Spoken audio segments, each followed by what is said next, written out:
With Russia possibly about to launch a new offensive in eastern Ukraine, in villages such as Derhachi, people are trying to get out while they still can. Russian artillery shelling is intensifying, so families grabbed anything they could carry. I don't want to go and leave everything behind, she said, but there's no other choice.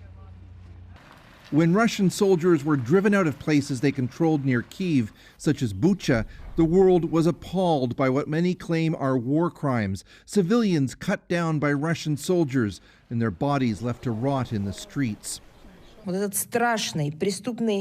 The Kremlin's leadership is continuing with its absurd claims that it's all staged or faked. But the head of NATO is warning such awfulness will continue as Vladimir Putin is showing no signs of backing off.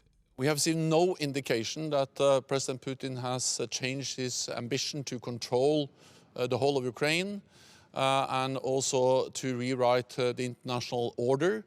So we need to be prepared for a long haul. In other areas recently freed of Russian control, survivors are telling more horror stories. The Russians were getting bombarded, said this woman from a village near the Chernobyl nuclear plant. As Ukrainian soldiers counterattacked, the residents say the Russians herded them into a school at gunpoint to act as human shields. Maria survived the Second World War. They were like the Germans, she said, but they spoke Russian, so I knew what they were saying. Mariupol may yet become the greatest atrocity. Ukrainian officials say tens of thousands of people may still be trapped without the necessities of life.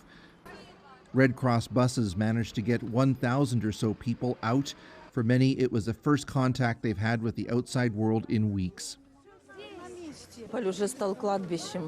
Mariupol has become a graveyard, said this woman.